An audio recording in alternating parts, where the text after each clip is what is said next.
യുദ്ധത്തിന്റെ ആശങ്കകളെക്കുറിച്ചുള്ള വാർത്തകൾ കേൾക്കുമ്പോഴും ആ യുദ്ധം ഇത്ര പെട്ടെന്ന് കേരളത്തിലേക്ക് ബാധിക്കുമെന്ന് ആരും കരുതിയിരുന്നില്ല. കേരളത്തിലെ അടുക്കളകളെ, അതുപോലെ തന്നെ കേരളത്തിൻ്റെ ഒരു ഭക്ഷ്യവിതരണ രംഗത്തെയൊക്കെ ഇപ്പോൾ ഗ്യാസിൻ്റെ ഇന്നത്തെ ആ ഒരു സാഹചര്യം, ഗ്യാസിൻ്റെ അപര്യാപ്തത, സിലിണ്ടറുകളുടെ അപര്യാപ്തത ബാധിച്ചിരിക്കുകയാണ്. എന്നാൽ ഗൾഫ് മേഖലയിലെ സംഘർഷം മൂലം രാജ്യത്തുണ്ടായ പാചകവാതക വിതരണ പ്രതിസന്ധിയെ സർക്കാർ സജീവമായി നേരിടുമെന്ന് പ്രധാനമന്ത്രി നരേന്ദ്രമോദി. ദില്ലിയിൽ നടന്ന നെക്സ്റ്റ് ഉച്ചകോടിയിൽ സംസാരിക്കുകയായിരുന്നു അദ്ദേഹം. പ്രതിസന്ധി പരിഹരിക്കാൻ സാധ്യമായ എല്ലാ വഴികളും തേടുന്നുണ്ടെന്നും ചിലർ ബോധപൂർവം പരിഭ്രാന്തി സൃഷ്ടിച്ച് സ്വന്തം രാഷ്ട്രീയ അജണ്ടകൾ നടപ്പാക്കാൻ ശ്രമിക്കുന്നത് മനസ്സിലാക്കുക എന്നും അദ്ദേഹം പറഞ്ഞു. ഇത്തരം പ്രവൃത്തികൾ രാജ്യത്തിന് ദോഷം ചെയ്യുമെന്നും അദ്ദേഹത്തിന്റെ ഓർമ്മപ്പെടുത്തൽ. വിതരണ ശൃംഖലയിലെ തടസ്സങ്ങൾ നീക്കാൻ ആഗോളതലത്തിൽ വിവിധ രാജ്യങ്ങളിലെ നേതാക്കളുമായി ചർച്ചകൾ നടത്തിവരികയാണ്.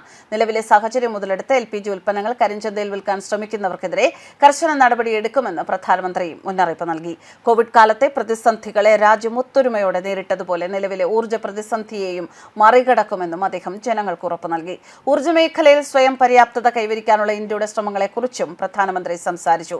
എത്തനോൾ മിശ്രിത ശേഷി വർദ്ധിപ്പിച്ചതുവഴി വലിയ തോതിൽ എണ്ണ ഇറക്കുമതി കുറയ്ക്കാൻ സാധിച്ചു. കഴിഞ്ഞ 11 വർഷത്തിനിടെ ഇതിലൂടെ മാത്രം 1.5 ലക്ഷം കോടി രൂപ ലാഭിക്കാൻ കഴിഞ്ഞുവെന്ന് അദ്ദേഹം ചൂണ്ടിക്കാട്ടി.